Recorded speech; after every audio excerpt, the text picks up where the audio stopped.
Hello everyone, welcome back to my channel. Uh, we are discussing about AI on healthcare. Today we have Gaurav with us.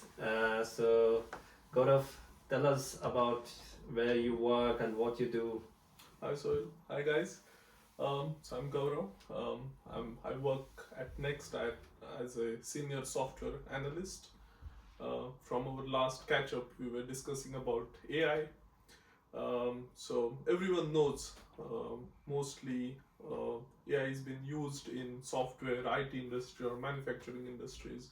So I'm very curious to know how you guys, like doctors or in healthcare, how you guys are using AI. Uh, So, Gaurav, in our hospital and our trust, we have started using AI since beginning of this year. And to be specific, we started using since the ending of the last year as well. But we have been using since beginning of this year, I could say. Mm-hmm. Okay. So in IT, we started using AI from last like 1.5 year mostly. We started with like LLM models like ChatGPT, Gemini. Then we moved to agentic models, and now we are moving to MCP server architecture. Do you use some kind of AI tool in your healthcare or hospitals? Yeah, Gaurav, we are using something called Harrison.ai, Mhm. which I can give you an example of. Is Which it we is it a company name or It is a company name, I okay? could say. So it is specifically designed for X-rays. Mhm. I can give you an example of how we use it. We use it as a second pair of eyes. We look at the X-ray, and then secondly, we also can compare it with what AI is seeing on it. Okay. Okay. So one of the examples of a disease or condition I can give you is of pleural effusion. That Okay. is a fluid in lung space. Okay. So how AI would show it as is outline the fluid on the X-ray, and it would say so much sensitivity of it can be an effusion or fluid. Mm-hmm. So it can help us like reconfirm our diagnosis and things like that. So it is helping in that way as a second pair of eyes to in Okay. X-ray confirmation. Mm-hmm. That's quite interesting, and it looks very futuristic also. As a common people,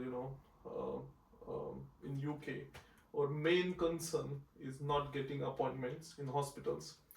So I hope everyone will agree with me. But yeah, so my question is like how AI can cater this, issue, or how it can help improving the waiting time in getting appointments in the hospitals. I agree. It is been a long waiting list, and we are trying our best to cater it Mm-hmm. and bring down the waiting times. One of the things which we are doing in the clinics with the AI, I can say, is we have started using AI to document the conversation which we are having with the patient. Okay. Like it records whatever is necessary in terms of health. It does not record anything which is out of the topic. Mm-hmm. So it helps us document by itself, and we don't need to type or write anything. Mm-hmm. So it is almost saving 25 to 50% of our time. Okay. I can see another patient in that time. Okay. So that is something which is very useful, and I would like appreciate whoever is doing it. So that is a best example I can give of how it is reducing NHS work times. That's great. Um, So apart from this, not getting appointments in hospitals, we have one more issue where people don't get beds in like major hospitals for surgery. Um, Mostly for the older people. So is it so as you rightly said, like there are some tools which are saving you time. So do you have any use cases where it is helping getting the beds in the hospitals? So, Gaurav, I would say that one of the major reason for delay in getting beds is also delay in discharges. Okay, so documenting a discharge summary and getting everything sorted for the patient before he goes home or he or she goes home is also a challenge.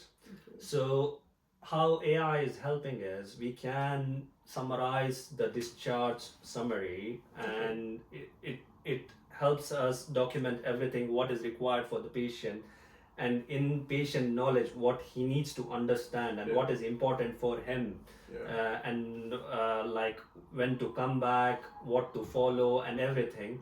So it can be documented in a very nice manner and a very precise manner, and less time consuming as well. So that is something I'm looking forward to, and also it is happening in our trust. So we are able to concisely give discharge summaries so that it reduces that time. The admin time. Yes, definitely. Yeah, that's great.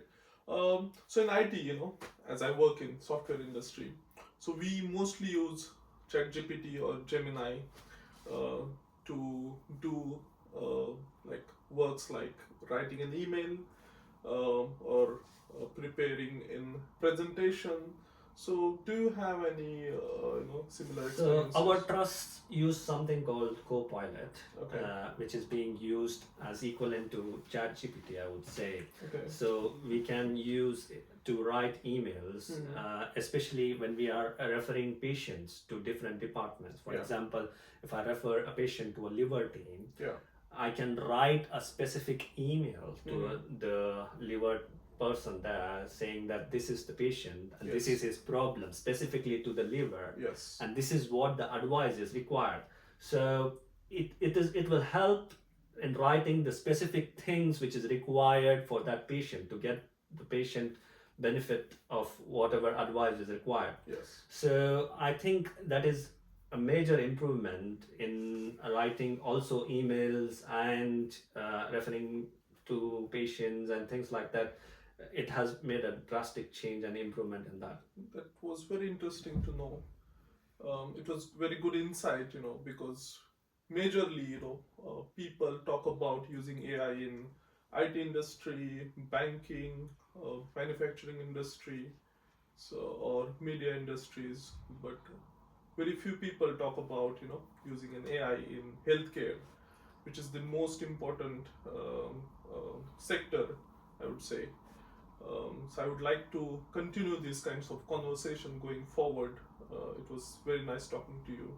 It was nice meeting with you, Gaurav, and I think NHS is also working on AI to be brought into the system so that we can have a better patient outcome. So and it was a very detailed and brief conversation with you. Yeah, I agree. It was nice meeting with you. I'm looking forward to have further podcasts with you. Yes, definitely. All right? Yes. Please further follow for my channel in YouTube and LinkedIn. Thank you.